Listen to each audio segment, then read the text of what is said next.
We are with none other than Jim Kwik is in the house. If you guys haven't seen his episode of Impact Theory yet, watch it. It was amazing. And for those of you that have seen the Inside Quest episode that Jim and I did together, this one was radically different. It was amazing. I was so grateful. You want to talk about being grateful for stuff.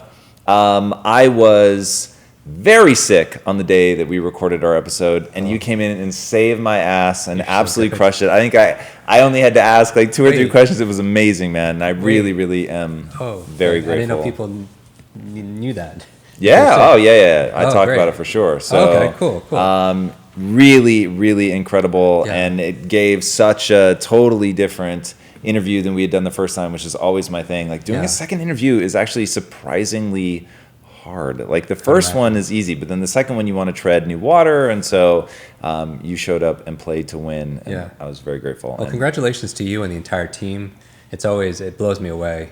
And Lisa, oh my God, the podcast is so awesome. Heroic podcast lit the world on fire. Their very first day, they went to #1 in the health category. It was nuts. So yeah, we're all pretty jazzed up around here. So very exciting. All right, I want to invite Mr. Agent Smith himself, Jared, to join us, and we're going to be doing a little bit of brain training. Cool.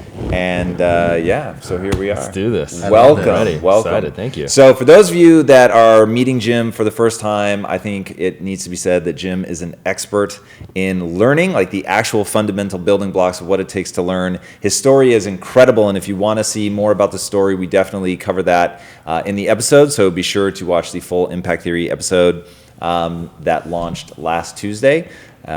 Really fantastic. You'll get to hear all about his early brain trauma, how he overcame it. It's an absolutely miraculous story. I never get tired of hearing about it. And because of that, he's developed all kinds of amazing techniques that he's turned into his company, Kwik Learning. And with that, Mr. Kwik Learning himself, what are some tips that you have that you can show us in real time here with Jared, so we can figure out how this learning works? Yeah, I'm in the hot seat. This I don't know what's going to happen here. This We did so not cool. prepare in advance. Like, so. I'm not used to seeing like 3 chairs up here, so this is very cool. Yeah. Yes, I like new this to a us lot. as well. Okay, so I think a lot of people who are watching this want to, what they'll say is they want to improve their memory, and they're looking for some quick brain hack, something they could apply towards their studies, something they could apply towards work, or just everyday kind of thing. And I mentioned it briefly in one of our episodes. This 2,500-year-old technique, which I know you're familiar with. It's this loci memory, basically saying that we tend to store information in our location, and that's because the reason why is because when we were hunter-gatherers, we didn't need to memorize maybe numbers and definitions, stuff like that. Well, we needed to remember where things were for our own survival, right? And so it's like we need to know where the clean water was, where the good food is, the soil, enemy tribes, and that was really everything. And so we learn to store information in our environment. In fact, when you forget someone's name, what's the first question you ask yourself? You're like, where do I know this person? Where did I meet this person? Because the context gives you a lot of the content. And I really do believe that if content is king, then context is the kingdom, right? And so the place really gives you the information. And so we learn to be able to store information around us in places. And so the idea behind this is take a place that you're very familiar with and store information that you need to remember as a filing system around your environment. Probably the one that most people are most familiar with is like their home, right? Because they could imagine themselves in the kitchen, they could see all this stuff, and then what you're doing is you're creating landmarks saying, okay, the microwave is the first place, the stove is the second place, the refrigerator is the third place, the dishwasher is the fourth place, and maybe the sink is the fifth place. But what the trick is, though, is turning the information you want to learn into a picture, because we tend to think in pictures because we're very visual, right? Even when you're traveling, it doesn't no longer, and I know you've been on the road for the past couple of weeks, right? It doesn't say on the airplane, fasten your seatbelt or no smoking. What do you see? You see like the icons. Right, those icons, right? Because we think in icons, we think in symbols, we think in pictures, because a picture is worth 1,000 words, no matter what language people are in. And so that sometimes we talk more quickly when we're in that visual mode because you have to keep up with all the pictures, and you can tell how fast someone thinks by how fast they're speaking also as well. Anyway, so you're taking the information you need to learn, and you're putting the first bit in the first place, the second bit in the second place, the third bit in the third place. And if you've ever found yourself saying that, like you're arguing with someone saying in the first place this, in the second place that, and third place, that languaging came from that technique. That technique is 2,500 years old, but the languaging is still here, right? Because that's how people used to remember like large bits of information. And so what we're going to do is, just for practice, for people at home, is we'll take another place that we're all familiar with because we all live in different homes, is your body. Right, you could create your body, use it as a location, and we could store information we want to remember on our body. And I had a student. This is great. Like I love working with children because children, if they can learn how to learn earlier, learn how to think, learn how to focus, learn how to read faster, learn how to remember more, they have such an advantage, right? And so this child, he was struggling in school, and he would work, and I was helping his parents out with something, and they asked me to come in during dinner time, and I just showed him a few things on this exact technique. And the next exam he got an A on it, which is extraordinary. And his parents were like, "How'd you do it? This is amazing." And he was like, "I cheated." He was like, "I did what Jim said. I cheated." And I was like, "Whoa, wait, I didn't tell you anything about cheating on your test." And it's a little boy, and he's like, "Yeah, I had all my notes with me." And I'm like, whoa, I'm like, explain to your parents how you had your notes. He was like, no, it's not out in the outside. The notes were on the inside. Wow. And he was storing the things that he needed to remember on his body and in his home, in his bedroom. And so a simple example we could do is take 10 places on our body. And these are the 10 places that I like to use because I think we have this kinesthetic intelligence. And so we could do it together. Just we're going to name 10 places. And I encourage people who are watching at home to do this with me. This is something you could use to memorize a speech without notes, when you're public speaking. Sometimes you don't need to remember things verbatim. With actors, they need to remember things like word for word. But sometimes you just need to know, what are the 6 points I need to go through? But what's important is the order of it. Because sometimes as a speaker, somebody interrupts you and asks a question, and then you get sidetracked, and you're like, where did I leave off? And you try to remember where that is. So the syntax is very important. So what we're going to do is 10 places in our body. The first place is the top of our head. So number 1 is top. So just kind of touch the top of your head. This is going to be kind of, number 1 is top. We got it. Number 2 is nose. Nose. 3 is your mouth. Mouth. And 4 are your ears. Ears. There you go. 5 is your larynx. Like your throat area. So that's 1 through 5. 6 is your shoulders. Okay, shoulders. 7 is your collar. Collar. 8 are your fingers. 9 is your belly.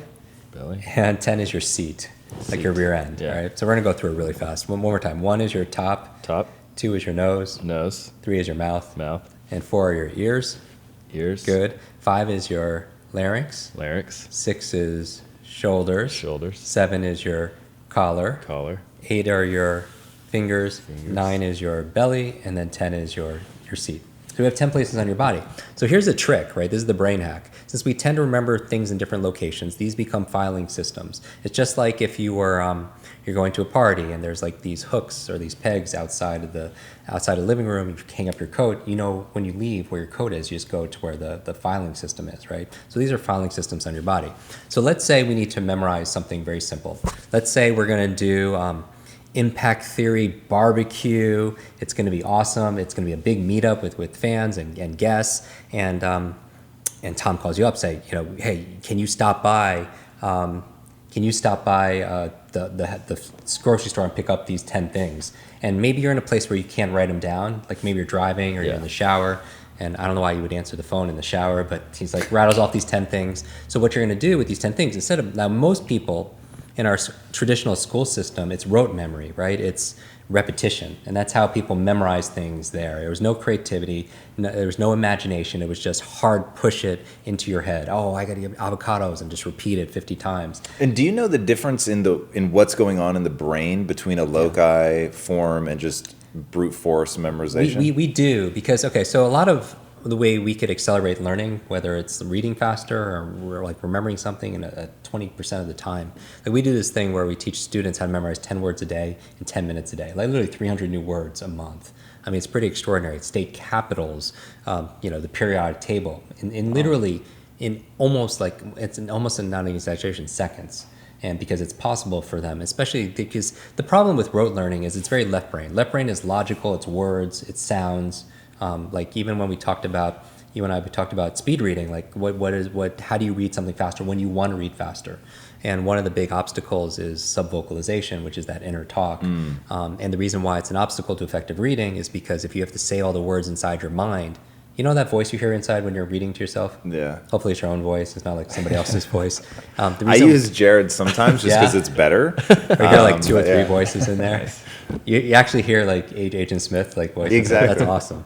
The reason why it's an obstacle to effective reading is you have to say all the words inside your mind. You can only read as fast as you could speak. That means your reading speed is limited to your talking speed and not your thinking speed. That's why a lot of us, when we're listening to podcasts or audio, the Audible or something, we're listening at 1.5 or 2 because we can think a lot faster, right? And that's a trick also for speed reading, not to go off on a tangent, but people think if they read faster, they would not understand as much as they read. But in actuality, you will actually understand more if it's done properly, because when you read too slow, you're starving your brain for the stimulus, so it starts distracting. You know, when people read, they'll read a page in a book and get to the end and just forget what they just read because their mind is not there. It's because it's like driving slow. You know, you're doing like 5 different things when you're driving slow. But if you're racing cars, all your focus is on what's in front of you. Same thing with reading. But going back to the subvocalization, when you're saying the words, you don't have to pronounce the words to actually understand what those words are. And so I would say when people read, mostly it's a left brain process, much like rote learning. It's just, the sounds, which is like on the left side. Now, it's a lot more complicated than that because it's more a metaphor, because it's more than just left and right brain, obviously. Sure. But if you were hooked up to a brain sensing device, when people are reading, a lot of your left side will be lit up. When people are going through repetition learning, basically, you know this because it's neuroplasticity. Every time you learn a fact, it's kind of like a little thread between 2 brain cells. And when you repeat it, it becomes a little bit thicker. After 50 times, your brain registers, okay, this must be important. And then but the only problem with it, though, is through repetition, is it takes time. And that's the thing. And it's mind dulling, for a lot of people just to sit there and not know relevancy, not have context. But meanwhile, your creative side, your imaginative side, your experiential side is not getting entertained. So it tends to go out there and think about other things that are going on. And so I would always think there's actually three factors. There's even when you're working out your body, or even when you're talking about marketing. I mean, I'm thinking about frequency, duration, and intensity. So frequency is like you're going to the gym, you want to build your body, you go more frequently, right? Or duration is like you spend more time on the treadmill, right? More time holding that pose, duration. And then there's intensity, which could shortcut it because you could get some pretty magnificent fitness achievements by making, because if you go to and you frequency and duration, but you're not using any intensity, you're not going to get the results also. So the goal here is I focus on, when it comes to your memory and learning, fully immersive, fully intense, meaning using as much of your brain, as much of your senses, and this thing called synesthesia, where there's this like overlapping of senses together, and then it becomes more emotional, more creative, and then you're more likely to remember it. And so that's intense as opposed to frequency and duration, because the problem with frequency and duration is they both take time.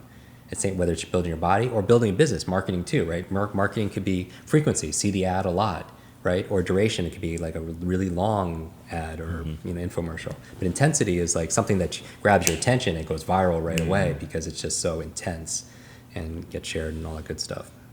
So going back to the difference between like rote memory and using like more of a whole brain method, just like whole brain note taking.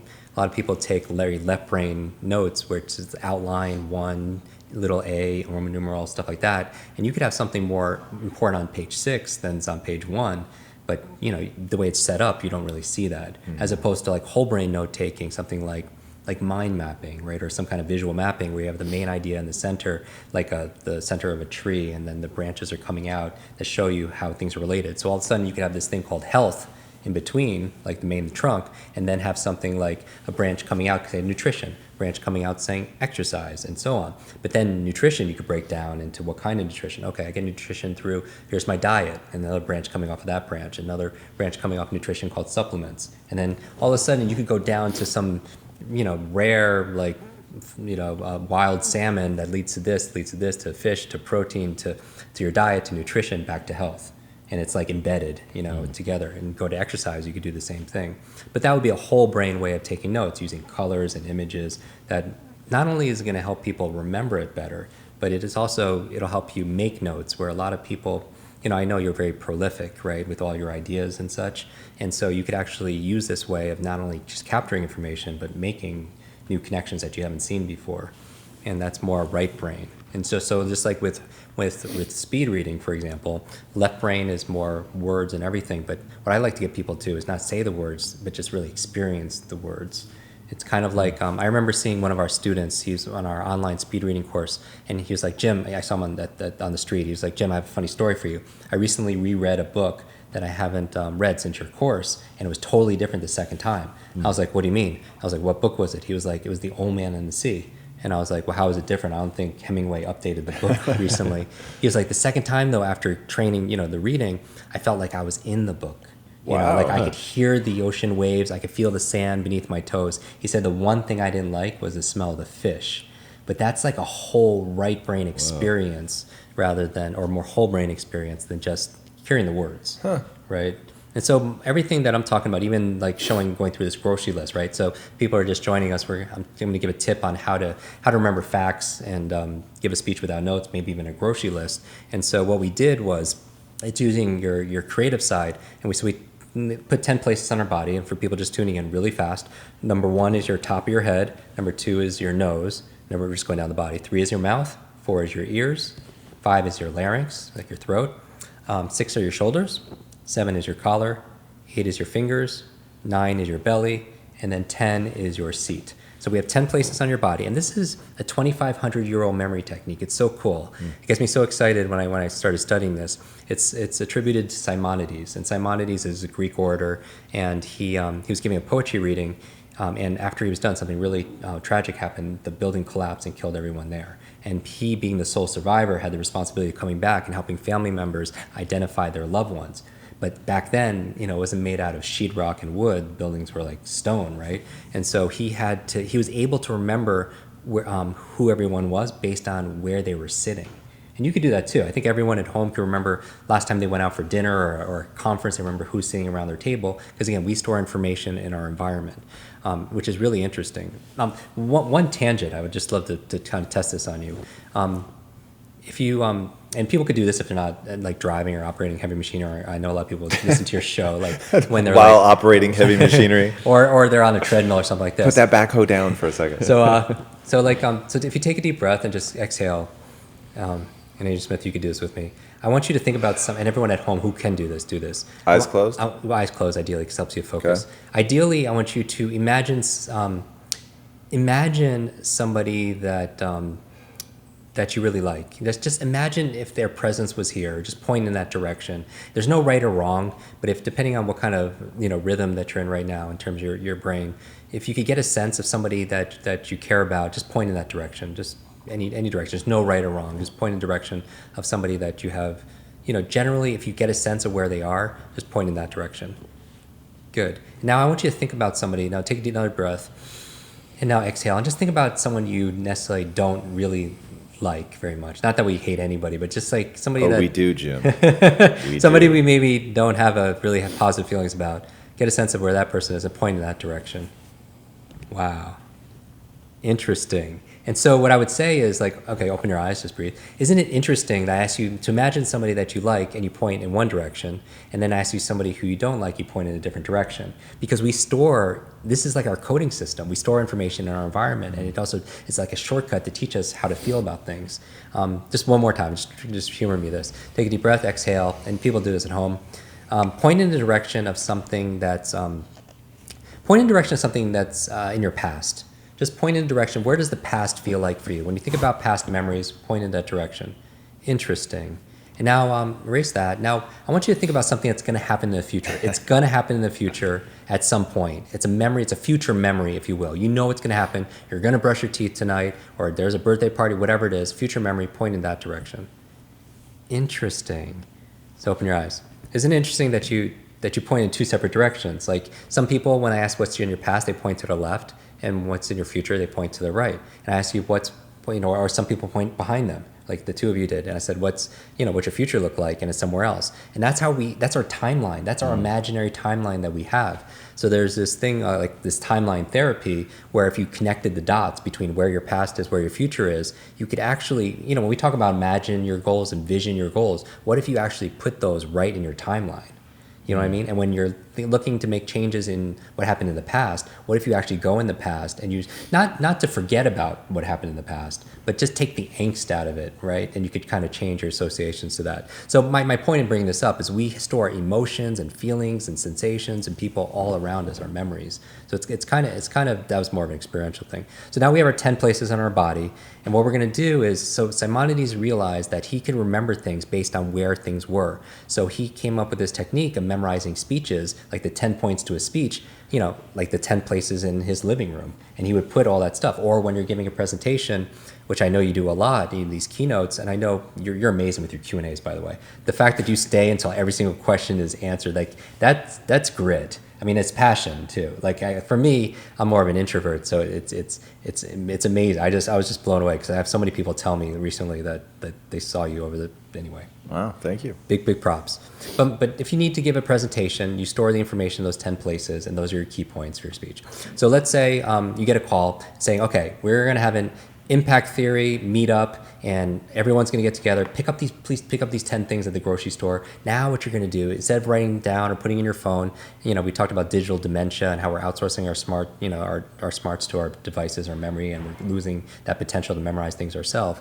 Like just put the first thing in the first place, second thing. So what I'm going to do is I'm going to give you my 10 favorite brain foods. These are like it's like the staple for my diet, because there's some foods out there that really wreck your brain, right? That make you more hyperactive, that make you distracted. It's not good for your memory, that really drain your energy. So these are my top 10 favorite. They're not the most powerful brain foods, but they're up there and they taste great, right? All right, so what we're going to do is I'm going to name all 10. The first thing you're going to put in the first place, the second thing you're going to put in the second place, and so on. Okay. All right, you ready? Yeah. I'm going to test you afterwards. Let's do it. That's it. All right. So, and here's the glue. What you're going to do is you're going to put it there, but you want to use exaggeration. You want to make it funny. You want to make it humorous, because what glues it is, here's the key to memory. Information combined with emotion becomes a long-term memory. Information alone is not memorable because it's ordinary. And that's just, there's so much stimulus, and you know this, there's billion of stimulus coming into our senses right now. And primarily our nervous system is there to delete information, because if it wasn't, we would just go start crazy, right?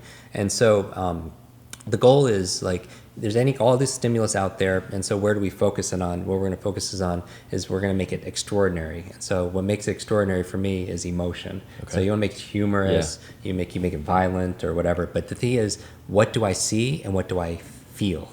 Because you're already hearing it, so you already have the auditory component. Okay. But if you want to hit all three learning styles, you want to make sure, like, what do I see and how does that make me feel? Okay. All right. So the first one on what's your first place?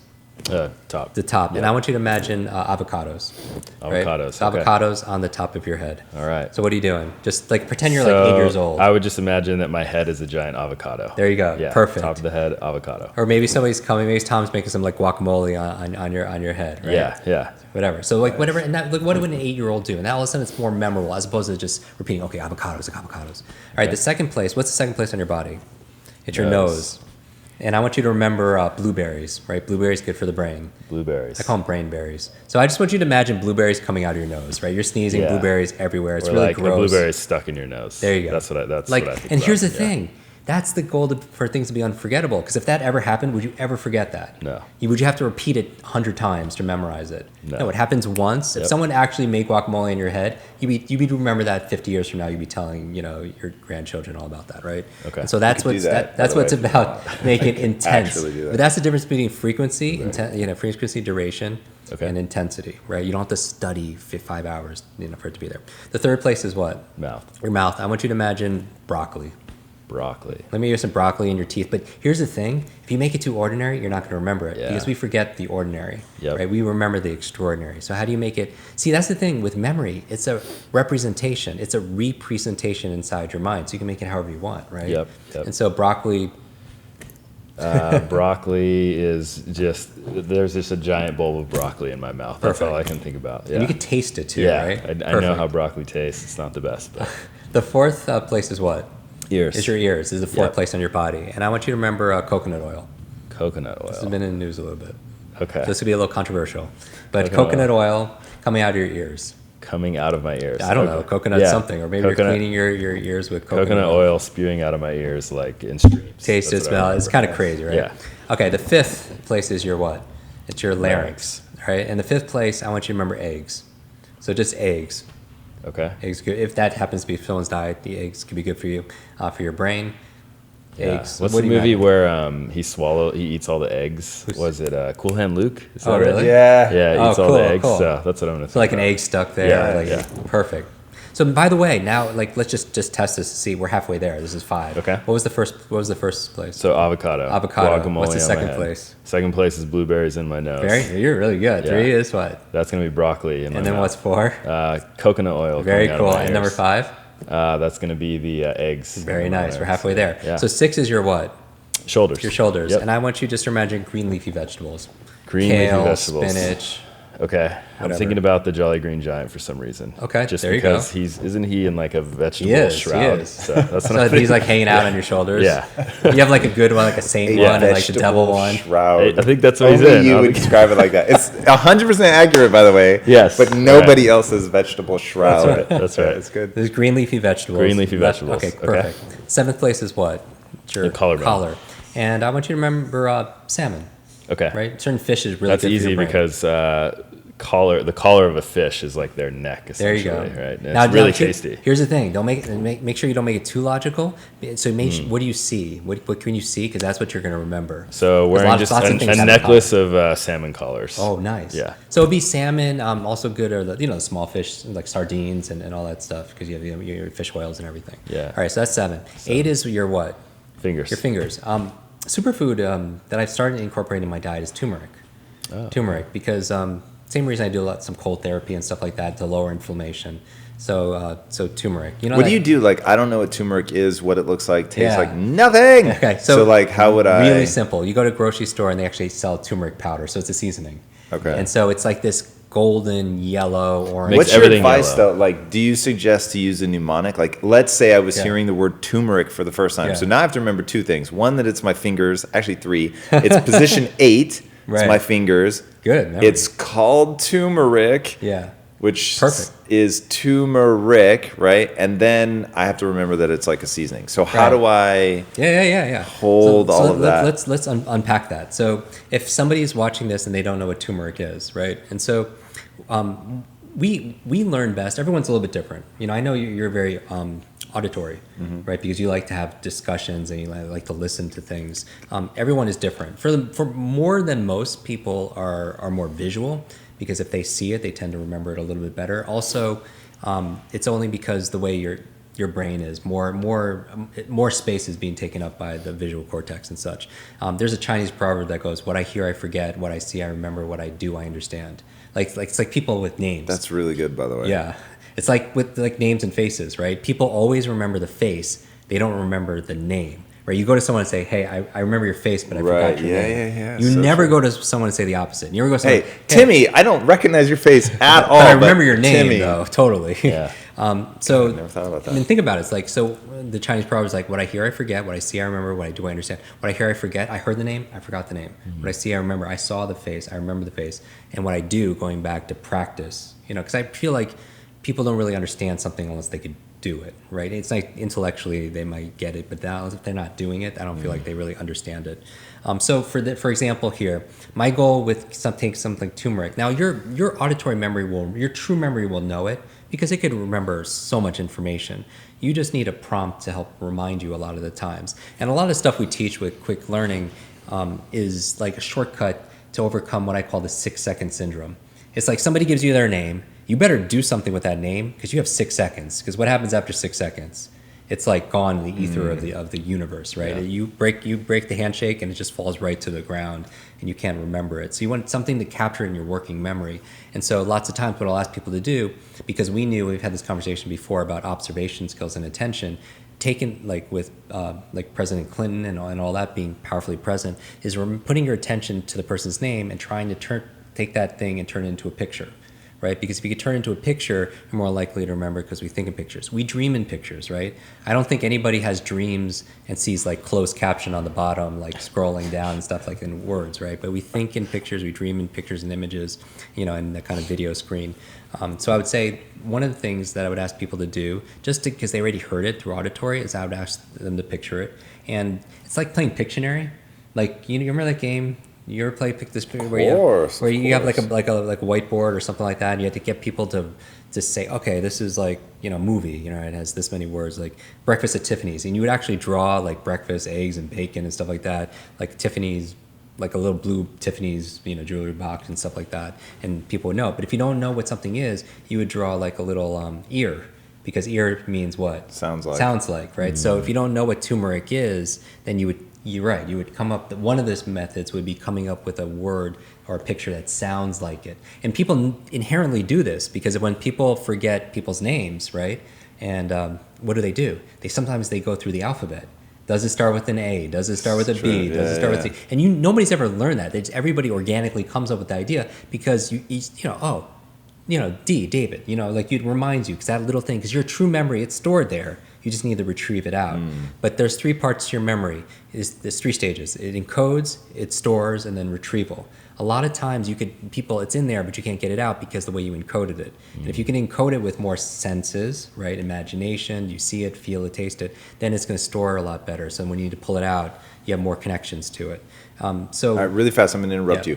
Are you doing what I'm doing? Are you like cycling through to make sure you don't forget? No, but really, yeah. I mean, but I am thinking about how we're now going far away from the list, and then it's going to get harder. I can't tell if he's doing it to fuck with us or like, like he just wants to see how far can I go. But I have my turmeric picture already. And the point is, yes, I am, because I like to practice under real conditions. Yeah. Because one of the things that messes with people's memories, this, is this distortion. Like we tend to generalize and delete and distort, and there's always distractions going on, right? So we might as well learn under ideal situations. Just like if you're practicing anything in real life, in business, or in martial arts or fighting, like you want to practice under, real life conditions. Right. Like when we practice speed reading and stuff like that, I want people doing it in the real world, because when is it ever completely quiet and no distractions? And that's where you build the muscle.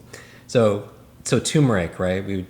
All we would do here is turmeric is this yellow orangey powder. Turns everything everywhere, yellow. Everything. Yeah. So just imagine turmeric on your fingers. Like finger painting. Literally. With turmeric. And so by the way, I use it to make it, and this is going to be one really cool, impact theory, like barbecue with the turmeric and everything. But actually for people, I just did a podcast on my morning routines, right? And turmeric tea is really good for you. Like you mix turmeric. So turmeric helps to lower inflammation in your body, which could lead to a lot of challenges, even inflammation in different parts of your systems, your organs and stuff.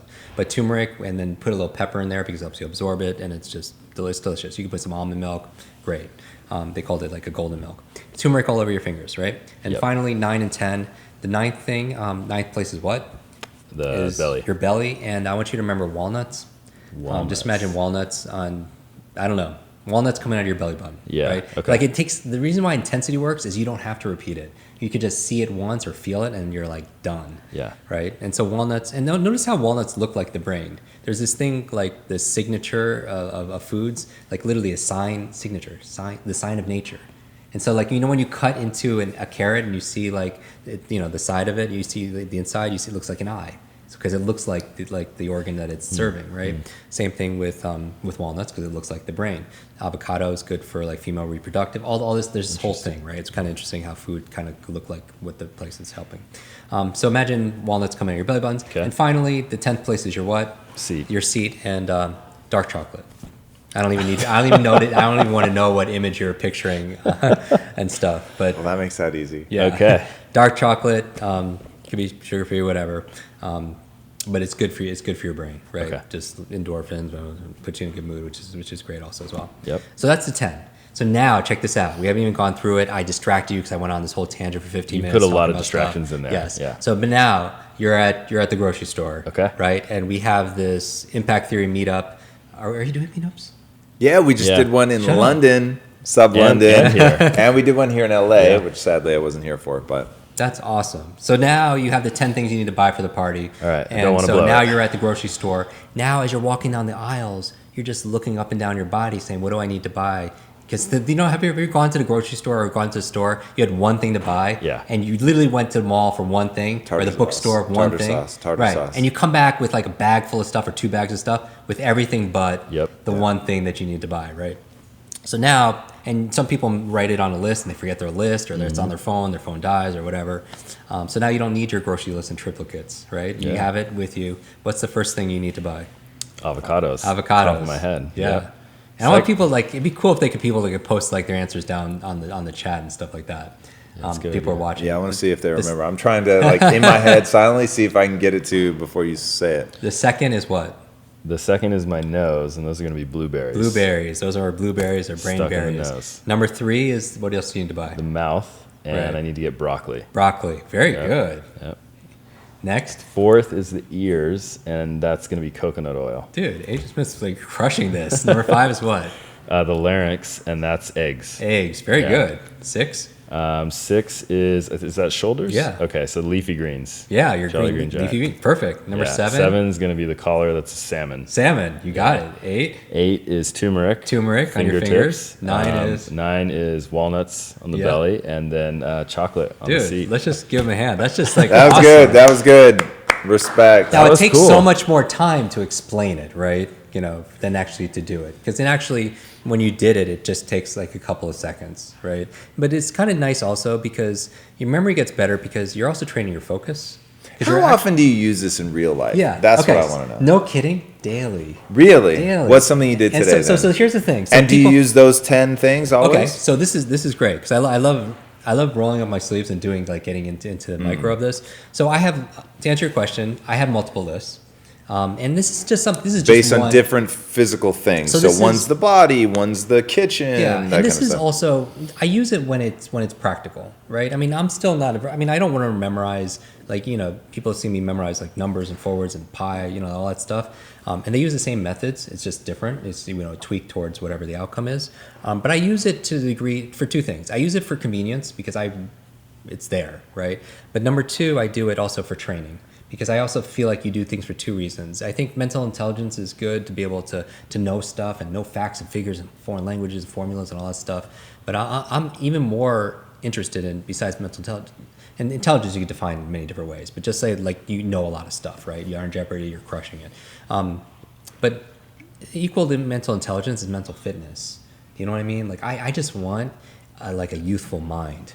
I want one that's sharp, that's focused, that has its imagination intact. Sometimes when people go through life, sometimes they dumb it down a little bit because they're not challenging themselves in new ways. This is my practice. And this is just one of the practice. And I find that when I'm remembering someone's name, I use the method every single time when I meet people's names. Really? Now, after a while, when you get really good at it, you start doing it and you start remembering names because that's just who you are. We talked about in our episode, these levels, logical levels of change, everywhere from identity to environment. You start seeing yourself as somebody who is capable, that's Right. smart, and so on.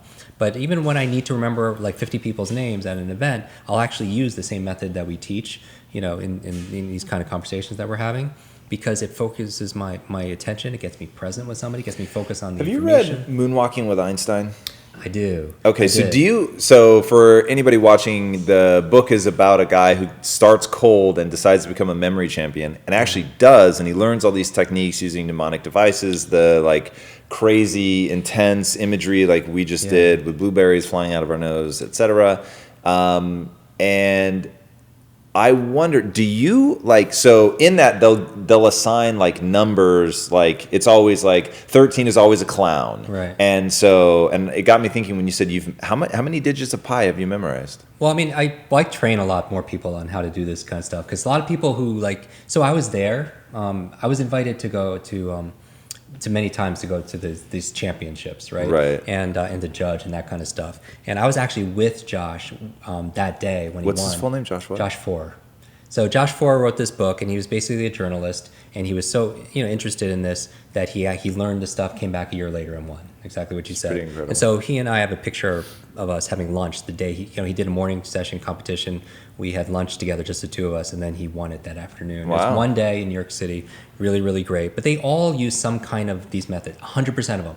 And I've spent a lot of time, and a lot of them are my students and such, and they buy our programs. And I could tell you that 100% of them, and like 99% of them, will all say, if you ask them, that they weren't born with this ability to memorize like hundreds of digits of like binary numbers or faces or anything else like that. But do you personally like predetermine numbers or names as things? Yeah, so I have so for pictures, yes. So one of the methods For pictures? So for certain things I turn to pictures always. So names and numbers 100% because And they're like pre-established. Yes. So every time you meet a Tom, it's 100% like a Tomcat. thing. 100, Really? 100%. That's and awesome. some of those came very early in my career because here's the thing: like a lot of people forget people's names because it's abstract. Like a name is abstract, just like Right. a number. Like what does 1792 even? How is that any different than 1787? Like people let's say it's a PIN number for your ATM machine or anything that you need to, or maybe it's your hotel room or all the things that we need to memorize all the time. The problem is with numbers and names, they're abstract, and so it's not tangible for us to be able to remember. So the idea here is that the ultimate tip, TIP, is turn into picture. Because if you can imagine it, you could remember it, right? And so, for example, when you're meeting someone for the first time, you would pick a point on their body, right? So I teach this thing called PIE, P-I-E. And I say learning names or memory is just as easy as pi, right? So the P stands for place. Remember, you need a place to store the information. The I is you imagine the information. And then the E is you entwine the information together. So really simple. So that's exactly what we did here, right? You picked a place on the top of your head, you imagine the avocado, and then you entwine the two together. And then all of a sudden, memorable. And I promise you, 5 days from now, I'll be like, do you remember that list? And it's going to haunt I'm actually you. really curious to Yeah. see if that's true. I would love that. I'm one of those dumbasses Yeah. that you talk about that say over and over they have a bad memory, and so they have a bad memory because they keep saying they have a bad memory. Right. So I'm really curious to see. We'll have to test it out. We'll go Yeah. live real quick We'll on do it, Friday. we'll do We it. should. Yeah. You should totally do Let's do that. All right. I really want to see. We if can our- do it from the grocery grocery list. store. And We'll am I see if I can supposed buy to this practice? that. No. So don't practice. saying Is that you what don't we're even have to- testing? I'm saying you won't have to review it. That's the whole thing with frequency, duration, intensity. So you really We do it- believe, if I believe, and I'll Yeah. flip a switch, I'm going to remember these. Yeah. So I'm without needing to rehearse it. Yeah, if you encoded it right, like if you know those 10 right now, I could give them to you right now. yeah, I think 80% of it you'll have 80% fidelity, as opposed to the forgetting curve. And this is just research based. Within 48 hours, 80% is gone. So most people, when they go to learn something, we know there's a learning curve, right? And so my work is about cutting that learning curve. There's also a forgetting curve that you could learn something and study it, and then within 2 days, 80% of it could be gone. So I feel about most of my college career. Right, exactly. So people don't study, they cram all night, they take the test, and what happens if they take the test? It's gone. like gone, right? Yeah. Because there's a difference between studying to remember and really, cramming to forget, right? And so I would say, yeah, without reviewing it, if you have the intention to remember it. Because here's the thing, I could use this list every single day, and you'll find that you can too. You can even give yourself another list tomorrow. But if you don't need to, if you don't have a need to remember the list, just like some of the things you don't need to remember in your life, you'll prune it out. Wow. You know what I mean? Because your intention is important. There's no motivation to keep it, no relevancy. Then it would just. But it's it the would 10 lose. superfoods, so But now- that's motivation. now you wanna I have remember it that and you have stored it in my there. body. All right, so forever. really fast, I'm going to interrupt us. Do we have questions coming in? All right, what's our plan to get those? right here. All right, boom. Let's open those up. I want to hear what people think. This is fun. Well, so I wasn't expecting. Dude, you and me both. So I never, for anybody that's ever watched Impact Theory, you will notice I never, ever, ever do and now walk me through your skill. Right? Never. And so I've had you on twice. I've never asked you. Of all the things I ask, I never ask about what the actual techniques are. I don't want that to be the show. I feel like other people do that. Like my fascination is more with this sort of architectural belief system. And I love that. Thank you. That's why your show is so unique. Thank you, right? thank you. But this is really fun. Like, I'm so curious to see, like, if people are typing, all right, motherfuckers, we get it, like, move on. Or if they're like, oh my God, this is revolutionary. I'm super curious. Because that was really interesting for me. Yeah, and it only Really takes a little bit interesting. more time because we're expounding on it. We're having this, we're going and having this conversation and going with a little bit of Sure. depth and everything.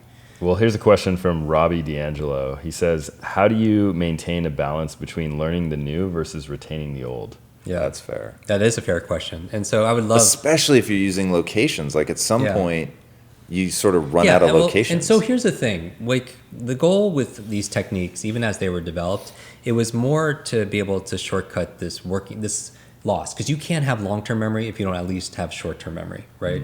Like, you can't remember, no one can remember anything long-term if they can't even remember it for the next 10 minutes or the next, 10 hours, 10 days and such. And so I would say that the point of these techniques, and these aren't the breadth of the toolbox, right? But the point of these techniques is to get it into your short term so you can move it into your long-term memory. But it also still has to, just like in the Matrix, right? It still has to abide by certain rules. And so this is a way of getting it there. And so if you're not interested, like if somebody doesn't have, I think intent matters just in like our life. Yeah. Intent matters, motivation matters. So if people don't see the relevancy, I think a lot of times in school, people don't remember things long term, like the old, because the sine, cosine, tangent x, what's the point really for 99% of the population? So I feel like that gets lost because your memory, you're not going to keep that information readily available because number one, you're not using it on a regular basis. And number two, you don't see the relevancy around it. So I would say, to answer your question, I would say that it helps to have different places. Remember, it's a shortcut because your real memory knows the difference. Because here's the thing. After I meet somebody and their name is Tom and I see a tomcat sitting on their head or whatever it is, that's first. Now it's funny when I sit at a conference, I literally see all this stuff, right? Mary's holding like lambs under her arm. Like David, I use a slingshot because David and Goliath, right? And I just do it. And this is in the privacy of my own mind. I'm not telling David what I'm doing to him or put like a check mark on his forehead. And it sounds so third grade, but children, I mean, that's how many. What was the check mark? Right, like a check For like a mark. someone named Mark? Got yeah. it. So the idea here is like for Bob, I use bobbing for apples. What do you use for Jared? Yeah. So here's the thing, right? Well, I mean, what do you think some people would use for Jared? I literally have no idea. Subway? Diamonds. Yeah. Okay. Jared Subway, Jared Diamonds. Yeah. Yeah. And so here's the thing. So people can't come up with so a lot of people I think they would think Subway or have different associations, whatever. Yeah. Or diamonds is a really good one. And if they don't have a direct association for it, you come up with something that sounds like it. Just like that letter reminds you of the whole word. Imagine if something just spelled out like part of that word. And the whole idea here, though, my point in this is once you know the person's name is Tom or Jared or Lisa, then the pictures disappear. All it is a shortcut. It's a means to an end. The end is to know the person's name, right? Is to get to that point. And so this allows you a bridge to kind of get there. And then once you get there, the bridge disappears. So you're saying because what his original question was, how do you balance the new and the old? And you're saying that the old sort of gets solidified into that long-term memory where you don't have to think about it anymore. Right. You're not using a device. It becomes part of what they call your schema. Your schema is like your knowledge base, your background. Right. And that's part of all learning because a lot of what learning is, especially when it comes to memory, is you're associating something on the outside to something that's on the inside. You're like connecting something you don't know to something that you already know. That's why people learn so well, even with film, and they use metaphors, right? Because metaphor allows you to connect to something you already know. Because you can't connect two things on the outside that you don't know, both of them, because they're not connecting here, right? So one of the ways that would help, like for example, if somebody's here and they're explaining like some kind of like social marketing or something that I might not understand, I'll say, dude, that's awesome. And how do you compare that to like, this pineapple here? You know what I mean? Or that spider in the corner there. And then all of a sudden they'll make associations. They'll learn something too. And that's one of the things for like a little, for me, for creativity. Like I'll try to see something through the lens of different people, and then I'll be able to pay attention to things that I wouldn't normally pay attention to, if that makes sense. So a lot of the things that we're talking about is, so for example, you could have multiple lists. So you can have your body list that's there and you could reuse it, but you'd also have your home list, right? You have different rooms of your home, and you could go from your kitchen to your bedroom to XYZ. And again, people don't have to do this all the time. I'm just saying where just like with speed reading, you don't have to speed read everything all the time. It's what your outcome is. Always going back to like what your goal or your outcome is. Like sometimes it helps to read something fast because that your goal is to get very critical information. You know what you're looking for. You go and you get it, and that's it. So other people want to read something because they want the nuance of the sound, and they want that whole experience. Then that's fine for them to do. Same thing with learning these techniques. I find though, my experience, and this is my 25th year of teaching. My experience with doing this with people is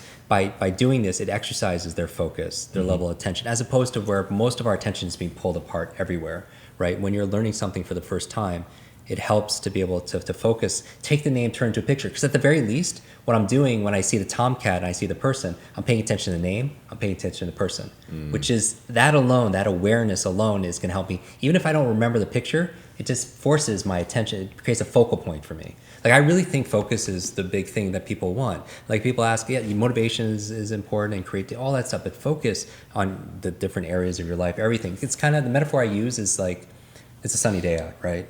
If you put a magnifying glass out there, what happens? It creates this really bright point that you could burn, leaves and stuff like that. Yeah. And bright is the word. It's kind of interesting. Like bright is that's the word we use to explain people are really smart, right? That person's really bright, but maybe they're not smarter. Maybe they're just focused, right? And that would be the goal. And so what I'm saying, even with these techniques for remembering names or remembering grocery lists or whatever, it gets you to focus on what you need to learn. And that's a good exercise and good practice. Whereas I think a lot of us, and we've talked this on the episode about people checking their phone first thing in the morning and training themselves, rewiring their brain for distraction. This is an exercise you could do to harness your concentration, just like a meditation.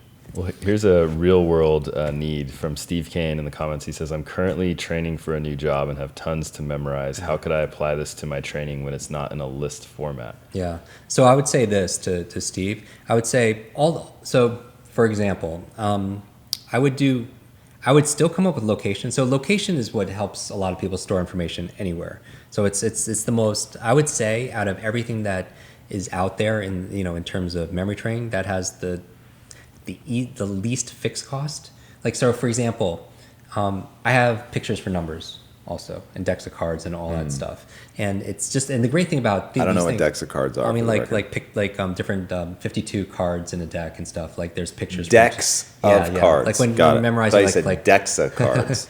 Wow. Memorizing like multiple decks of cards and stuff. But for example, for names, it's great because if you could come up with a picture for just, you go to the U.S. Census Bureau for here, people in the United States here, see the top 100 names. You could just do 10 a day. Come up with a picture for each of those. A picture for John, a picture for Mike, a picture for, I even do it. Like Can I really fuck with you for a second? Let's make this really hard yeah. because I think if you can answer the hard question, then you've really got something. Dude. So I'm going to guess he's got I don't know what he needs to memorize, but the example of something that I heard that I thought, how the hell would you do that? Is, do you know Soundgarden? Soundgarden, the band? Yeah. Okay, so recently Chris Cornell passed away. It was one of my favorite artists growing up. I'm absolutely mortified. But the story is the drummer for Soundgarden actually now is the drummer for Pearl Jam, who would have guessed? And he had to learn in 2 weeks, he had to learn something like 87 songs. It was just something ridiculous to be able to go on tour with Pearl Jam. And I thought, how? Sometimes the opening beat alone would be shades of another song, right? Yeah. So it wouldn't be radically different. But how do you memorize something that complex? So if he had come to you and his job, let's say he's a musician and he's got to memorize 87 songs, which are so abstract. Is there a tool for that? Yeah, I mean, so so my answer would be that there's no magic pill. There's no magic literally ginkgo biloba pill that's going to fix anything. There's no one technique that's going to be so perfect for that. So what would Jim Kwik do? Yeah. So and I do this a lot with not so much in music, but it usually comes up with actors a lot. Okay. On a literally weekly basis where people need to memorize lines. Or there'll be in a situation where an actress came to me recently that you know who it is. They memorize all these lines for a TV show. And can we just say, have you ever checked out this guy's Instagram feed? He fucking knows everybody. Even internally, and we all know you, we're like, how the fuck is he hanging out with this person? What is going on? Jim, the number of people that you hang out with at a high level is ridiculous. But sorry, your story. So I would say, like, an actress recently came up to me, and she's in a prominent TV show, and she had memorized these lines to perform, Right. and the writers changed it all up. Of course. And then the next day, she was like, "How do I forget all this, and how do I relearn all of these pages in, like, a couple hours," kind of thing. And so there is no easy, like, necessarily, and music's definitely not one of my superpowers. But I would say there are certain things that person do to accelerate that process. All right, and so pulling back macro into micro, the actual techniques. So I would always focus on the 10 things that we've talked about in the past. And so part of it is taking care of the hardware, right? And so Well, but what did you tell her to do? You can't leave me on a cliffhanger. you come back to the next Facebook Live. We'll talk about that also. But here, let me go through the 10 things real fast. Okay. So I would always focus on a healthy, quick brain, like superhero brain lifestyle, right? And so there's certain things that would just always enhance, no matter what you're tackling. And I'll get to the actual technique in a moment. I would always focus on the hardware first, Okay. right? So make sure you give your brain what it needs, right? So the 10 things really fast. And I actually These are the 10 things your brain needs to be optimized. Yeah, for so because here's the just thing. When function. people talking about their memory, 1/3 of your memory is predetermined by genetics and biology, Okay. according to research. 2/3 is in your control, which is nice, because when people are saying, "I'm getting too old," or "this runs in my family," or whatever, Right. it's like, hey, let's contextualize this. About 1/3 of it's going to come through your genetics and your biology, but 2/3, let's focus on the 2/3 that can make a difference, right? Now, according to science, some people believe that they could, affect their epigenetics and everything else with certain things. I mean, who knows what's possible, right? So like that's the stuff that I want to geek out about. Like in terms of what the future could look like, in terms of the power of the mind to affect longevity and health. And I mean, You had me at hello, Jim. But like when people multiple personalities, right? When they switch personalities, some of them their eyes colors will switch. I'm calling bullshit. Really? I would have to see that. 100%. I want to see that too. Like, I've only read No about way. it. But have you heard about But okay, so I don't even know. Like when people one personality is allergic to bees and another one's not. that I could actually buy, so the eye color thing, like, I don't understand the pigmentation and where it's coming from well enough to believe that it can be changed like that. Shades of color? But like with your immune system, you can can hypnotize people and give them welts and all kinds of shit, so that's just like mobilizing. And I love when you something talk like about that. the power of the subconscious mind, because that's where a lot of learning is happening, when you don't even realize you're learning. In music also, right? Like, think about how many people watching this, how many lyrics to songs people know. Like A lot. Like a lot. And how many people at home actually studied those actual lyrics, like Zero. actually formally. Exactly. Right. So I think a lot of learning, I mean, going back to the songs, a lot of it happens when we don't even realize we're learning. Because if we were regulated just to learn everything we just learned in school, because that's actually when people feel like their learning is, and that's a travesty, right? When people feel like that's when they graduate school, they're done with Right. learning, or Yeah, whatever yeah. that whole ideology is. So I would say that there are 10 keys, and you could put it on I actually walk people through my office really. I've got to ask, Yeah. and I'm Yeah. creating Yeah, the problem myself here. But do you ever, I've seen you be so absurd and go down like these tangents on tangents on And then come tangents, and then you just come back, Yeah. like you never left. And how the hell do you do that? Okay. So I don't do it. I think also, by the way, I have to commend you. The past couple of years since we've been friends, and we spent a good amount of time together, and I watch all your stuff. Like I don't get to listen to a lot of podcasts, and for because we're both busy, right? Right. But your stuff, besides like the production of what you're doing and your team is doing, the way you integrate knowledge is something profound. Wow, No, thank you. But you feel it, right? Like even when the difference between our conversation now and it was like a year ago and such. Like you're like the Borg. You're like totally you're like assimilating this stuff Matrix Wow. style. Well, thank you. And so I would say part of it is. Part of this is this dialogue. I do believe also, when we're talking about things all the time, that we integrate it even more, that we learn a lot when we're talking, and we can see nested loops. For me, I just follow tracks. It's similar to the chess players, maybe that play multiple games, and they can kind Really? of see open loops. Because I know about chunking and all that Yeah. stuff. Like, walk me through, because Yeah. so of all the things I really want to get good at, and that I practice every interview I do, and it's totally invisible and people don't realize I'm doing it right in front of their face. Like, I'm practicing how far can I go? And I feel a bit like a free diver, right? Where it's like, if you go too far, you fucking die. Yeah. And it's happened a couple times where I've gone a little too far down a tangent. Oh, it's all gone. And then the rabbit hole, and you can't get exactly. I can't get back. I can't remember where I started. Yeah, do you have a technique for that? That I would say, okay. And I know we need to get back to the 10 things. But I have no doubt you will remember that. I think, okay, so I think you could go further and further the more you practice doing it. So I believe that. There's something called the Zeigarnik effect. And the Zeigarnik effect is, Dr. Zeigarnik. She's a psychiatrist in Europe, and she was noticing when she was going out for coffee at the local cafe that the wait staff would remember everyone's order that was there, and you wonder how they could do that, right? I still wonder that. Yeah, but so she called it's actually termed the Zeigarnik effect, because what happens is when you interview the wait staff, they'll remember every single person's order until they deliver it. Wow. And then it's gone. Right. And what they found is this thing with open loops, that the mind loves closure, and they actually use this memory phenomenon to explain to help to overcome procrastination. Because the idea here is if you can't get yourself to do something, one of the ways of actually overcoming procrastination is to break things down into tiny little bits and start somewhere, anywhere in the process. Because the idea here is if you start somewhere, it increases your probability of finishing much more than if you don't start anything at all.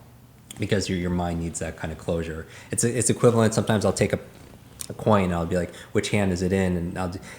And like half the class will be like, they'll see me move micro movements here, and unconsciously they'll say it's my right hand, and it's actually I did kind of sleight of hand or no hands, but they make an investment in something, and there's this open loop, and there's this pulse, this response potential where they need to kind of get that kiss goodnight or whatever gives them closure, right? And so I think it could be exercised. I'd love to have a conversation about that, and do some research, because just like with you, I get to a certain level of understanding where it just kind of reaches the limits. But I know you and I like to play at that level, where we're literally we're dancing on the edge of on those limits of what we know and we don't know. But are you just good at nested loops? I've never. I'll just state it really emphatically. I've never met anyone as good at getting back to where they started as you. Okay. Do you use a technique that you can teach me, right? Or are you just fucking good at it? Okay, so I would say that my general belief is that there's always a method behind the magic. For this one particularly, I would think that a lot of it's unconscious and it came through training, because my goal is I've never had an ounce, not 1 minute of public speaking experience or media training or anything, right? Like I came about this totally different. Like I never even wanted this to be a business, right? I feel like I'm an artist or a teacher that got involved in business to help maybe scale the art a little bit. Say what? You consider yourself an artist? No, in a way that like a transformation. No, sorry, in a way that it's like a transformation artist, where I'm looking to where there's a science part to it, right? That's structured, but I also, when I'm on stage and I'm doing my thing, I'm not rote, right? I don't have anything predetermined to talk about, and I'm looking at serious? my subjects. Yeah, like I thrive in this kind of environment. Similar to you, no, but you are with Q&As. How Gary Vee is like this, he wants to teach, but let's get to some questions. I look at it because I got over, I still have a little bit of a fear of public speaking because that's more my nature. Sure. Right? Because I'm just kind of shy and introverted anyway, and I don't like the attention on myself. But how I get over it is I look at people and I focus on them, and it gets me over my my selfishness and stuff. But I look at it more as, hey, this is in art, and I'm painting on the canvas of someone's mind, and I want to be able to move someone from here to here, and I'm listening for it. But because I haven't had the training in there, I'm looking at it from a learning perspective. And so storytelling is as you know even better than I do. I mean, that's why I moved to Los Angeles, to understand more of storytelling and how people communicate and educate and empower people through the use of stories. That's why I'm so excited about what you're doing and what's to come, because I just feel like, yeah, this you'd totally be in the next Disney. You know what I mean? And it's just like, anyway, so I guess I don't know what I'm consciously doing. as much, and I'm going to deep dive in this so we can have a conversation I about would this. love that. You and I, or in a future episode. Man, if you could help me with But- that'd be insane. But I also am interested in opening loops purposely for people so that they stick around to get it closed. Right. And I know by doing that, people are more likely to tune in. Not tune in to next show or next Right. podcast. They're tuning in and Paying attention. All right, so I need my kiss goodnight on the 10 things. Yeah. What are the 10 so, things? So the 10 things really fast. And these are, so if I'm working with a client, I just make sure these 10 things are aligned, because if any one of them is not out of place, that they're going to be working on a deficit. That's all when it comes to memorizing something. Right. So good diet, we just covered the 10 things, right? Because you are what you eat. Number 2, just to monitor their self-talk. And I understand that I'm not saying people have to be positive all the time. In fact, I'm totally cool with people who are skeptical. They say they're skeptical about something because that just means they want to know the truth. A lot of people say, well, hide behind being skeptical, and they're just really, nothing works. They're just negative, no possibility. So, but I think it's important to not talk your way out of things. So monitor self-talk. 3 is exercise. Because we know if people are going to study, like even music, and they exercise beforehand, they're going to have a huge lift, like a sizable lift by doing movement. Like, when people they get on their treadmill, they go in the gym and everything, and they study right after it, that they're going to get better performance. It's 100%. across the board, right? Anything good for your heart is going to be good for your head. So that's just a brain hack, right? People exercise before they study. Simple to do. After that, brain nutrients, supplementing and stuff that their diet might not have, because you could not be able to remember this performer, whether it's Savage Car or whatever, or if they're just deficient in vitamin B's, right, or omegas 3, what I think is important. Number 5, clean environment, because your external world is a reflection of your internal world.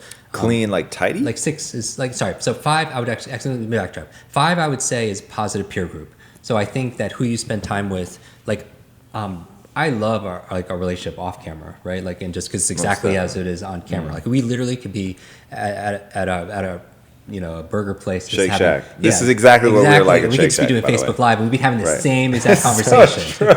And it's the same exact thing. And so I think a positive peer group is really important for people, for their brain and just health in general. 6 is a clean environment. And so this is, when people clean their office or they clean their desktop, they have a little bit more focus and clarity because things are organized. They seem mentally ill to me. Yeah. And if it weren't for my wife, this place would be a mess. And here's the thing. Like creative people is the exact opposite. So in terms of having be like clearer thinking or be able to remember things, when it's organized in chunks, it tends to be there. But some people, same thing with nested loops. They could be in a complete mess, but it's organized chaos. Yes. Like I went to the Fox Studios, right?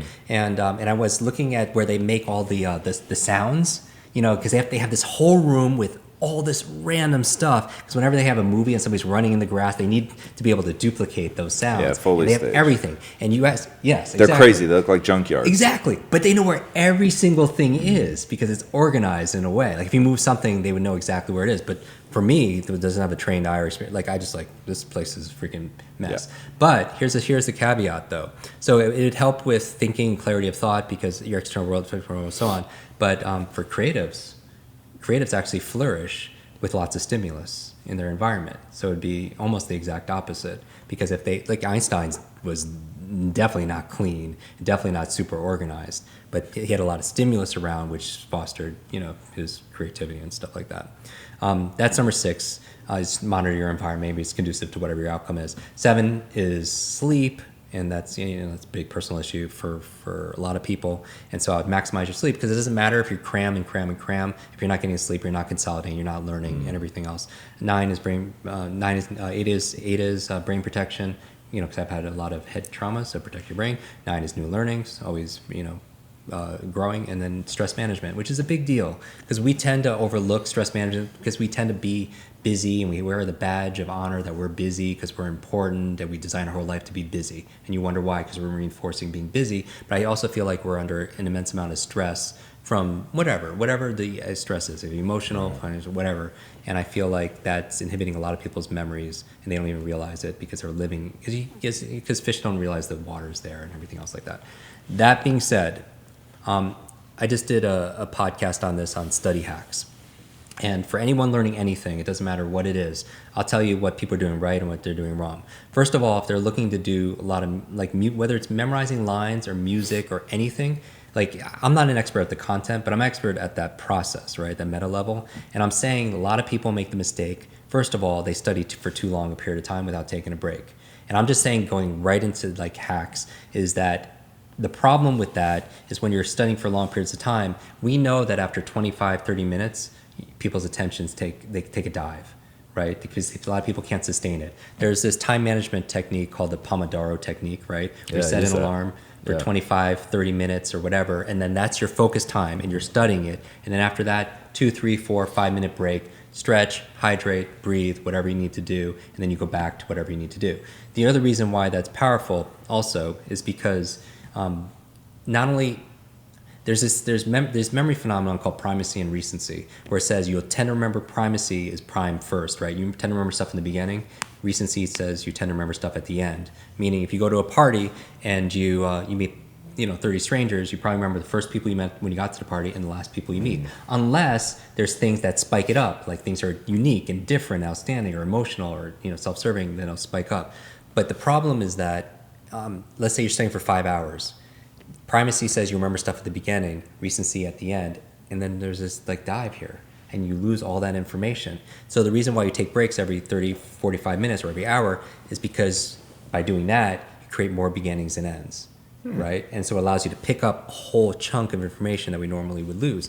And so I'm saying that cramming doesn't work. Take breaks methodically, right? Because number one, because you can't focus past 30 or 40 minutes, effectively, because, we get fatigued and everything else like that. And you create more primacy and recency. The other thing is a lot of people, when they're trying to learn something, they multitask, right? And we know, and so we talked about that in the previous conversation. Multitasking doesn't work. And so a lot of people, even if they're not directly multitasking, their mind is still on other things that's going on in their life. And you can't study the music or the sheet music or the script or whatever if part of your brain's being occupied. It's like closing down, like you're on your laptop and you're like minimizing different sites and everything else. It's still taking up space and attention and such like that. So I would be very mindful of that also as well. When it comes to scripts, actually, what we'll do, this is a total brain hack, and I'm not saying that this works in every occasion, but we definitely see a lift, is this. What do you think is the strongest sense in terms of tie to your memory? Smell.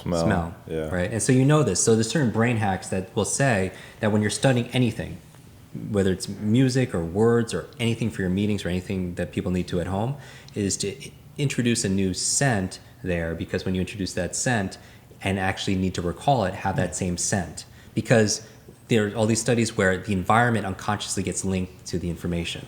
And they've proven this where in multiple times, where even the example I used in the past conversation, where they submerge them underwater, give them words to memorize, take them out of the water, see how they memorize, recall, put them back under the water, see how much they recall, in what environment do they remember more? In the water, right? Because it got unconsciously linked, right? And so in a perfect world, people would be studying the music or studying the script or whatever where they need to perform it, right? Or like let's say they're studying for a test, studying the lecture center was not being used because they don't unconsciously get anchored there. But that's not practical for the most part. So then you bring the environment in with it. So you chew a gum with a unique flavor, essential oil, a cologne, perfume, or whatever it is that's unique, because that's like, does Pavlov ring a bell? Oh, of course. Yeah, of course. Does he right? ring a bell? Oh, So I see what you it did is, there, but Jim. notice what's happening though. It's like the dog, they bring in the meat, salivates, ring the bells, right? Bring in the meat, salivates, ring the bell, and so on. Take out the meat, all of a sudden the dog's not really hungry, ring the bell, it'll produce this exact amount of saliva, right? With the stimulus out, because it got associated to the bell. And the whole idea here is that's a learning, a new association, right? Where they took the meat out of the equation. And I'm saying that smell could be that stimulus that brings back that state and that the information that's attached to that state. And also there's certain smells, by the way, essential oils that just help boost memory and focus, like peppermint, like rosemary. There's certain things that actually stimulate it. Yeah, there are parts of your brain to help you pay better attention, and people are able to actually do better on mental acuity tests and such. So I would say when people are like, what do you do? Just all of it. And I don't think there's one thing that does it.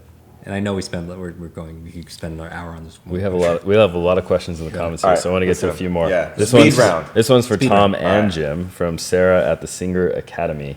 My question is, how do we retrain our brains from everything the education systems have taught us? So many people live in fear of not pursuing their dreams because schools teach us to follow along with status quo. How do we break that mold? Well, I'll just give you a really fast answer on my side. Everything in your life should be goal-oriented. So if your goals allow you to stay in that same like rote memorization, be a good student, stay in line, all that, then do it. My gut instinct is that it won't, and therefore you need to break out of it. And that's one of those things, we could do a whole show on it. People either get it or they don't. Like, it should all be determined by your goals. Your goals mandate your behavior, in my opinion. Yeah, that's such a good answer. I don't even know if I could top that. Sarah's very active on social, so we definitely appreciate her tuning into that. Nice. So in terms of just the quick of it, I think that a lot of what we need to do is take personal responsibility too. That education, the whole idea is sometimes we feel like we're going to school and it's happening to us. It's nice if we play our role and responsibility, because a lot of actually our work is like helping people unlearn bad habits. You know what I mean? And going from a goal approach, saying this is my outcome, does this process, step into a common sense corner of your brain and reevaluate, be able to say from that perspective, saying, does this still make sense in my life? Does this still serve me? And but I think it takes a lot of self-awareness too, because I think, what impressed me with people who achieve a lot, whether yourself or Gary Vee or some of the people that talk about superpowers and self-awareness, like to really know yourself. I think people got to get really curious about who they are, and I think that curiosity. I think success for me. I was thinking about this the other day. I was thinking, like for success is, I think it's like to be curious enough to know yourself, and then be courageous enough to be able to be yourself. Like once you know a little bit more about who you are. Here's a question from David Bruno about habits. It's, what is the best way to replace bad habits with good habits? Maybe we can get tactical here. Yeah. You want to take it? You want first? So to replace bad habits with good habits, to me, starts with, depending on what it is, almost everything for me starts with identity. So I'm going to say, okay, I'm the type of person that this. So let's say that let's just write to the hardest one on the face of the fucking planet, food. So people eat bad food. They know it's bad. They feel bad. They look bad. It's just horrific. But it's a drug, and so it's very difficult for them. So what you have to start doing is saying, I'm the type of person that, right? So I'm the type of person that only eats things that are good for me 6 days a week, and I leave one cheat day. Okay, great. So 6 days a week, I'm going to tell anybody and everybody who will listen. And then the reason that I do that is I want to be the person that I say that I am. And the incongruity of telling people that you're one way and then secretly acting another is going to make them feel really uncomfortable, unless they're a sociopath, in which case I can't help them. But if you're not a sociopath, you feel like a fucking liar when you're like, hey, I do this, and then, but for real, you don't. And then certainly with eating, there's such a physiological response. Like you can see over a month, let's say, if you really switched your eating habits dramatically, there would be a physical result. You'd be able to see it. So people are just going to know that you're BSing. So start with identity and then start acting in accordance with that identity. So that to me is the biggest thing that you could do with food. I'll give you one more thing. You need to learn how to reward and punish yourself. So the times where you make the right decision, you need to reward yourself. Like there needs to be some like gratification in and of yourself. You don't need it externally. Just like, hey, I said I was going to do it. I did it. I love that. And then also finding a way to deal with the suffering, because the reason they're not doing it in the first place is it creates some sort of psychic suffering. I don't mean psychic and like, I need a better word for this, because during the interview today with Vanessa Van Edwards, she actually thought I meant psychic, like I can read your mind psychic. Just like mental energy. People need to figure out their tool and tactic for dealing with the suffering. So what I do particularly with food is I welcome it as an old friend, and I remind myself that the suffering that I'm going through now, not eating, like right now I'm starving. Yeah. At this very second I'm starving. And I just remind myself, welcome old friend, thank you so much for coming. I know that you're oxidizing my fat, like I'm very grateful for that. And in doing that, like I actually get comfortable and I begin to reassociate the pain as pleasure. And I'll stop there. That's amazing. I mean, identity, I think you hit it on the head. Like if somebody thinks they're a smoker, it's just really hard to change that behavior. But in the episode, I would refer back to the episode that we just did about the logical levels of change. There's identity and beliefs and values and your habits and your behaviors and your your environment. I just did 2 episodes on habit change, so it's kind of fresh for me. I would say that there's this guy named BJ Fogg out of Stanford University, a researcher, and actually that's where Instagram came from, one of his students. And think about habits and addictions, right? And they want to make it so habitual, right? Where you pick, I think somebody said 54 times, you open up an Instagram 54 times a day. I'd be surprised if it wasn't more for me. Oh yeah. Honest. So here's the thing. Really? That's the thing. And I know reply, people, man. No, I know, and I know you're like, because there's some people that only open it once or twice. So there must be people that are opening it 100 times or whatever. And so he has a formula called B equals MAT, and so the behavior you want to change equals motivation, ability, and trigger. And I'm not, don't break it down. Give it to me one more time. Yeah. So BMAT, behavior, which is the habit, equals motivation, right? Ability and trigger, meaning that according to him over at Stanford, that these 3 ingredients is what. So, for example, if somebody wants to stop eating a certain food, right? The motivation, you need to figure out ways to lower that motivation, because if that motivation is really high, then it's going to be very difficult because it's emotionally charged, right? The ability that's there is somebody, like, for example, I like to teach people new habits like reading and stuff, but they need to have that ability or competency. And the trigger is actually the biggest, the one overlooked, because usually what is, if you want to break a habit, you have to look at the trigger that's forcing that habit. And so in memory, that's my whole work is based on triggers. It's like something is reminding you of something else. In fact, even if I'm not teaching you that consciously, a lot of people right now with their memory, they forget somebody or name or whatever it is, but then something, half a day later that day triggers it, and they remember it all of a sudden. Oh, that's what the actor's name is, or I got to go to the whatever it is, triggers them, right? And so I think a big part of breaking habits is looking at, I'll just mention that trigger point, is what's triggering you to want to do that. And I would say, like, from a good habit standpoint, for example, I have triggers that just set me up. Like every time I get into an elevator, and if I'm alone, I'll do squats. It's so silly, but I've trained myself to do that, because I just figure, like, hey, I'm not getting the movement I used to because I'm always writing and doing all this stuff. Then I'll trigger that. Certain triggers could be also setting up the triggers in the environment. Like a lot of people, I tell people, like in the last episode, don't touch your phone the first hour of the day, right? That's a trigger. Having the phone in the room is your trigger. So change the environment. You remove the trigger, you remove the behavior, right? So ideally, you kind of be able to set it up. But there's so many different ways. The other thing also, I don't know how accurate. I was reading an article about self-compassion, like the research on self-compassion, and they're saying that actually, yes, you want to reward good behavior and punish behavior, but when it comes to an identity issue, you don't. If you fail to eat right or meditate that day or whatever, studies in self-compassion actually suggest not to be super hard on yourself, but because a lot of us, we want to plow through it, saying to be kind with yourself is more likely that you're going to follow through on that behavior rather than beat yourself up about it. And really fast, for those of you just joining us, we're here with Jim Kwik, learning expert, Kwik Learning, and really want to bring attention to what I think is a fantastic episode of Impact Theory, which was the one that just went live last Tuesday. So be sure to check it out. Jim absolutely crushed it. It was a lot of fun. And for those of you that saw the first interview that we did a year and a half ago, whatever it was, this is all new ground. So be sure to check it out.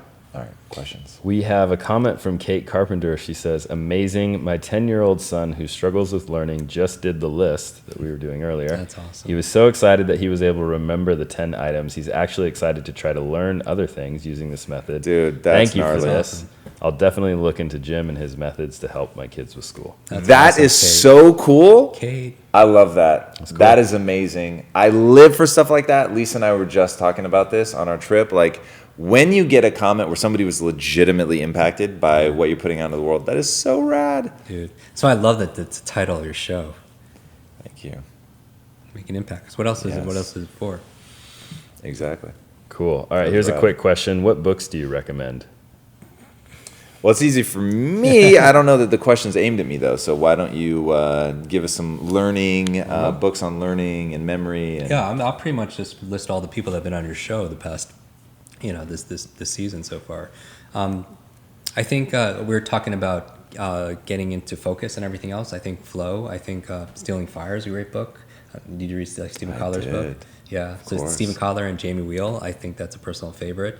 I know you had our friend Peter Diamandis here. Yeah. And I'm not plugging, just I think you should watch all the interviews. Because honestly, I love reading books and I read a lot of books, but I think a really good conversation, like over a meal or something like that, could be as valuable, if not more valuable, than reading the book. But Peter Diamandis, Bold. I Great know book. you're super involved in Yeah, X Prize and everything. I don't know. Any books on memory specifically? Moonwalking with Einstein is the kind of the seminal book. I don't know how much practical information is in there. Not because, much. because it's more It's story intriguing, form. but Yeah. But that's like the book that ever, like I don't think anyone could ever quote another book. There's a good book on thinking styles. I like historical figures like Leonardo da Vinci. So How to Think Like Leonardo da Vinci by Michael Gelb is a great book. It talks about different ways that Leonardo thought about things, how he took notes, how he used his body in different ways, because he's not only just an artist, but also, an incredible inventor. He was a juggler. He spoke all these languages. he was and a everything. juggler? Yeah, it's kind of crazy. Yeah, you do deep dive into some of these individuals. He uses body in certain ways, very kinesthetic. He was the one that used to get cadavers, right? And dissect them to figure out how the muscles were. Yeah, I thought that was impressive. I thought, okay, that's when you take your drawing seriously. When you're like, I need to know what's under the skin. Yeah, I'm very interested right now. Like I'm writing a lot. Yeah, when does your book come out? I'm hoping to submit it the end of this summer, so it'll be over this next year. But this is the book I wish I had when I was, labeled the boy with the broken brain. But I'm excited about it. But I'm basically putting everything in there that I wish. Like If it's feels anything maybe. like your podcast, it will become the seminal book on memory. Your podcast is wicked. Thank you. So I'm way into that. Super bite-sized, super actionable, really, really great. Yeah, we had Stephen Collar actually in the last episode. Nice. He spoke at our event, and we put like the hottest, the 4 points on getting into flow, and it's really getting in the zone. Nice. Good stuff. All right, here's a question from Matthew Barry. I read that Our both boy, exercise, Matthew I read that both exercise and meditation can stimulate memory. In one case, the brain is firing, and in the other case, the brain is essentially turned off. Are both cases true, and which is more efficient? Okay, Matthew. So I live in both extremes. So I meditate once or twice a day religiously. Part of it is because of the sleep apnea that I talked about in the last episode. I don't necessarily agree that. I mean, they cite these studies how 20 minutes of meditation is equal 4 hours of sleep. I don't quite think that would be but if you Google that, it's pretty prolific out there, but I don't feel that in my experience. That's because you're not crazy. But meditation definitely does help me with that, because for me, it's when I get to go into parasympathetic mode and I get to the rejuvenation effects of that. Float tanks or something that do it for me also. It's pretty extreme. It's not easily accessible for everybody, but in most major cities, they have these kind of float centers. So I like to slow down, to speed up. I feel like that's when I'm in those places, that's where I'm integrating what I know also as well. That being said, I live in a place where me and neuroplasticity, I just need that new learnings all the time. I need those neurons to be firing at the same time, so they get wired together, so I get to, I never want to put my head down on the pillow, being the same person as I was, at least everything that I know. And so it's kind of it's an easy answer, but I would say they're equally important, because I stretch, I stabilize, I stretch, I stabilize, and I don't want to live on either extreme. I don't want to be just so frantic, just firing all the time, because that's a lot of learning challenges, but I also don't want it to be completely turned off either. That's my easy answer. Nice. We'll do one or two more, I think. So here's one from Carol. From a learning and strategy point of view, other than trauma specialized psychological care, what can you recommend for people struggling with PTSD, and also for partners and family members supporting those with PTSD? Well, I'm going to take this one aggressively. Yeah. So you're carving out probably the only thing that matters. Like, if it is legitimate PTSD, understand that this is a neurological wiring problem, and you're going to have to unwire that shit, and it's very difficult. And because, so this is becoming a thing. You guys are going to hear me start talking about this a lot. I'm thinking about content around this. Like, the more content that I put out, the more people that write to me saying, I'm contemplating suicide. This episode stopped me from committing suicide. Like, like I take that so seriously. I can't say that enough. And the reason at one point during what was going on in Afghanistan and Iraq, there were more people dying, more vets dying of suicide than were dying of in combat, is because of PTSD. So the just absolute domino effect that happens when somebody has PTSD, like immediately, you want to seek professional help. If you want to know one area, like I'm totally afraid of psychedelics. If I had PTSD, that day I would go and try it. Like the number of studies coming out that say that psychedelics help, that are utterly transformative for PTSD, it's so crazy. Like I would do whatever I had to do. If I had to go to a foreign country to get it, if I had to like climb the mountains in Peru to go chill with a shaman, like whatever the fuck it took, if I had PTSD, I promise you, I'm Captain Psychedelic until I no longer believe that would be like useful. So immediately do that. Everything else is the world's slowest boat to China, and PTSD is so high risk from the perspective of getting lost in deep depression, just not being able to function in life, and possibly then it being the lead domino that leads to suicide. You have to be ultra aggressive with this one. So yeah, I would say don't pass go, don't collect $200, go straight to cutting edge research where they're having 60 to 80% success rates, like whatever that is. Find that. I can't say that aggressively enough. All right. Jim, Enough said. All right. One more here. This is about brain supplements. Are there any that you would suggest for first-time users? Would you like to go? I have another aggressive stance. So, and I think you and I are different, so it'll be good for them to hear from both of us.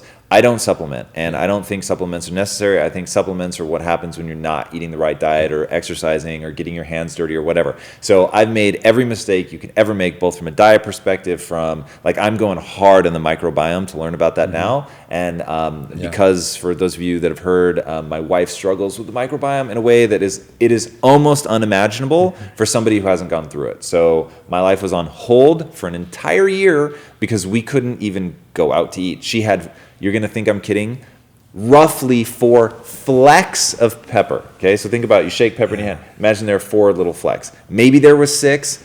Certainly wasn't more than 8 flecks of pepper. And I almost had to take my wife to the emergency room. It was insanity. That whole year was just insanity. And it wasn't until we began to learn about the microbiome and realized that was a problem. Years of taking antibiotics just wreaked havoc on her microbiome. So now I'm going hard in the microbiome. Things like don't sanitize your hands, don't wash your hands too much, actually get your hands dirty. Like the amount of things, eating fermented foods, like yogurt, by the way, and I am at the beginning of a very long journey, so please know that I will continually update my belief system on this, but yogurt probably isn't as effective as most people think. Oddly enough, I guess, kid alert, this is mildly weird, the bacteria in yogurt is better for your vagina than it is for your gut. And so if you're having an imbalance there, it may be better to apply topically than to eat it. It's probably not doing much else for you, but there's a whole list. I just read a book called The Human Superorganism. It goes into detail on all the much more effective fermented foods. So that's interesting. So yeah, I would say like, hey, how much sun are you getting? Instead of supplementing with vitamin D, you should actually be out in the sun. How much exercise are you doing? Are you getting enough fat in your diet? Undamaged fats. So avoiding damaged fats. Are you fasting, which is like practically sacrilege, and people get so weird when I bring up fasting, but you should probably be fasting occasionally.